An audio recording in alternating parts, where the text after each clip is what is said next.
Praise the lord. Welcome to showers of blessing. దేవుని కృపలో భద్రపరచబడి నూతన దినంలో ప్రవేశించాం.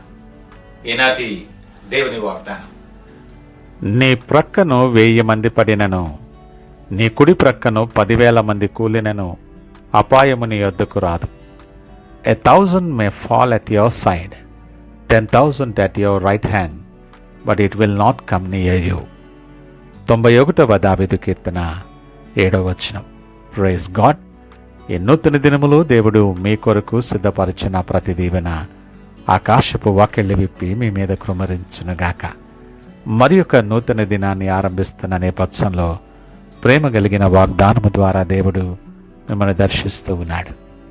ప్రియ దేవుని జనాంగమా, చుట్టూ తుఫాను బీభత్సం సృష్టిస్తూ ఉన్నప్పుడు ఒక పక్షి తన పిల్లలను తన రెక్కల కింద దాచుకుంటే ఆ పిల్లలకు బయట జరుగుతున్న విధ్వంసం కనిపిస్తుందేమో కానీ దాని తాకిడి మాత్రం తాగలదు. ఈరోజు దేవుడు మీకిస్తున్న భరోసా కూడా అదే.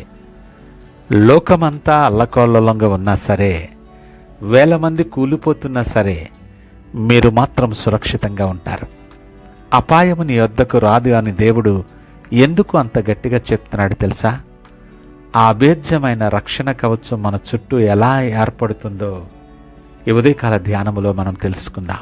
చివరి వరకు చూడండి. చివరిలో మీ రక్షణ కొరకు, కుటుంబ క్షేమము కొరకు ప్రత్యేకమైన ప్రార్థన చేయబోతున్నాం మనం. ప్రియదేవుని జనాంగమా, 91వ కీర్తనను రక్షణ కీర్తన అని పిలుస్తారు. ఇందులో దేవుడు మనకిచ్చే భద్రత ఏ స్థాయిదో ఈ 7వ వచనం స్పష్టం చేస్తుంది. నీ ప్రక్కను, నీ కుడి ప్రక్కను అంటే అపాయము మనకి సమీపములో ఉందని అర్థం. అది ఎక్కడో దూరంగా లేదు, మన కళ్ళ ముందే 1000 మంది కూలిపోతూ ఉండొచ్చు. కానీ దేవుడు మనల్ని ఒక ప్రత్యేకమైన ఐసోలేషన్లో ఉంచుతారు. అంటే ప్రపంచ పరిస్థితులు ఏవి కూడా మనల్ని తాకలేని భద్రత కలిగిన స్థానంలో ఉంచుతాడు. ఎంత గొప్ప ధన్యతో కదా! ఈ వాగ్దానంలో దేవుడు మనకు పొందుపరిచిన విషయాలను లోతైన విశ్లేషణ చేస్తూ మనం తెలుసుకోవటానికి సిద్ధపడదాం. మొదటిగా దైవిక మినహాయింపు, డివైన్ ఎక్సెంప్షన్. అందరికీ వర్తించే విపత్తులు నీకు వర్తించవు. లోకానికి కరువు రావచ్చు, వ్యాధులు రావచ్చు, కానీ దేవుని బిడ్డగా నీకు ఒక ఎగ్జంప్షన్ ఉంది, ఒక మినహాయింపు ఉంటుంది. దేవుడు తన దూతలను నీ చుట్టూ కావలి ఉంచుతారు. ఇశ్రాయేలీయులు ఐగుప్తులో ఉన్నప్పుడు అక్కడ చీకటి ఉన్న గోషేనులో మాత్రం వెలుగు ఉంది. అదే దైవిక మినహాయింపు. రెండవదిగా గణాంకాల కంటే దేవుడు గొప్పవాడు. 1000 మంది, 10,000 మంది ఇవి కేవలం సంఖ్యలు కావు, మనల్ని భయపెట్టే గణాంకాలు, స్టాటిస్టిక్స్ అన్నమాట. డాక్టర్లు లేదా వార్తలు చెప్పే భయంకరమైన లెక్కలు నిన్నేమి చేయలేవు. నీ దేవుడు ఆ సంఖ్యల కంటే, ఆ సమస్యల కంటే చాలా గొప్పవాడని నువ్వు తెలుసుకోవాలి. మూడవదిగా అపాయము నీ వద్దకు రాదు. అంటే అపాయం నీ అడ్రస్ కనుక్కోలేదు. నీ ఇంటి గుమ్మం వరకు రావచ్చు అది, కానీ లోపలికి ప్రవేశించలేదు. క్రీస్తు రక్తపు ప్రోక్షణ నీ మీద ఉన్నప్పుడు, నీ కుటుంబము మీద ఉన్నప్పుడు మరణదూత నిన్ను దాటి వెళ్లాల్సిందే. నీవు ఆయన అతిశయకరమైన చాటున నీవున్నావని నువ్వు గ్రహించాలి. ప్రియదేవుని జనాంగమా, ఈ మాటలు వింటున్న నీవు యోగ్యత లేని మన జీవితాలలో దేవుడిచ్చిన ధన్యతను ఒక్కసారి జ్ఞాపకం చేసుకుంటూ మన జీవితాన్ని, మన ఆత్మీయ ప్రయాణాన్ని ఒకసారి మనం పరిశీలించుకోవలసిన వారముగా ఉన్నాం. ప్రియ జనాంగమా, మీరు వార్తల్లో వచ్చే భయంకరమైన విషయాలను చూసి వణికిపోతున్నారేమో, అందరికీ జరిగినట్లే నాకు జరుగుతుందేమో అని భయపడుతున్నారేమో. మన దృష్టి వాగ్దానము మీద కంటే మన ప్రక్కన పడిపోతున్న వారి మీద ఎక్కువగా ఉంటుంది. పక్కవాడు పడిపోవడం చూసి మన విశ్వాసం సడలిపోతుంది. ఆ చూపును ఈరోజు నువ్వు మార్చుకోవాలి. నీకు తెలుసా, నీవు సామాన్యమైన వ్యక్తివి కావు.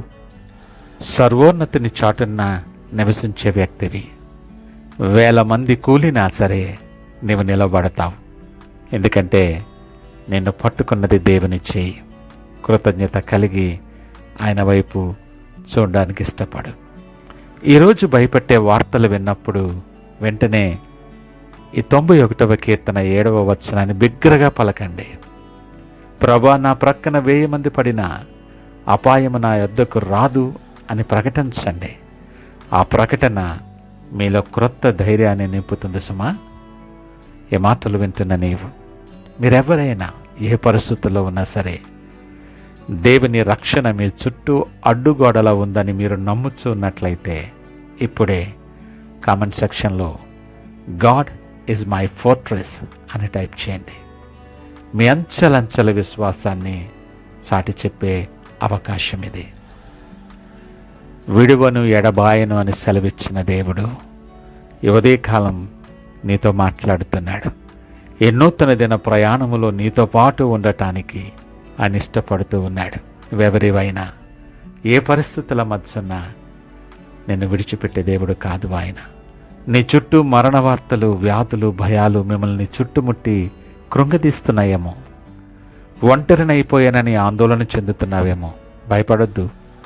దేవుని దూతలు మీ చుట్టూ కత్తి పట్టుకుని కావలి ఉన్నారు. ప్రభా, నీ రెక్కల కింద నాకు ఆశ్రయం ఇవ్వు అని అడగండి. ఇప్పుడే ఆ దైవికమైన భద్రత, ఆ ధైర్యం మిమ్మల్ని ఆవరిస్తుంది. పూర్ణ విశ్వాసముతో, ధైర్యముతో ఆయన వైపు చూస్తూ ఈ నూతన దినాన్ని ప్రార్థనతో ఆరంభిద్దామా? ప్రార్థించుకుందాం. మహోన్నతుడు, నమ్మకమైన మా యేసయ్య, మా రక్షకుడమైన మా తండ్రి, మీరిచ్చిన మీ అమూల్యమైన వాగ్దానము కొరకు మీకు వందనాలు, స్తోత్రాలు. ఈ సందేశం వింటున్న ప్రతి బిడ్డను, వారి కుటుంబాలను నీ రక్షణ కవచంలో దాచిపెట్టమని ప్రార్థన చేస్తున్నాను. ఏ తెగులును, ఏ అపాయమును వారి గుడారాన్ని సమీపించకుండా మీరు కావలి ఉండమని ప్రార్థన చేస్తున్నాను. లోకమంతా భయపడుతున్నా వారు నీలో ధైర్యముగా ఉండటానికి బలపరచమని, అనేక మందికి దీవెనకరముగా మీకు సాక్షులుగా నిలవబెట్టి మీరే మహిమ, ఘనత, ప్రభావాలు పొందుకోమని యేసు పరిశుద్ధ నామములో అడిగి వేడుకొంచున్నాము తండ్రి. ఆమేన్. God bless you.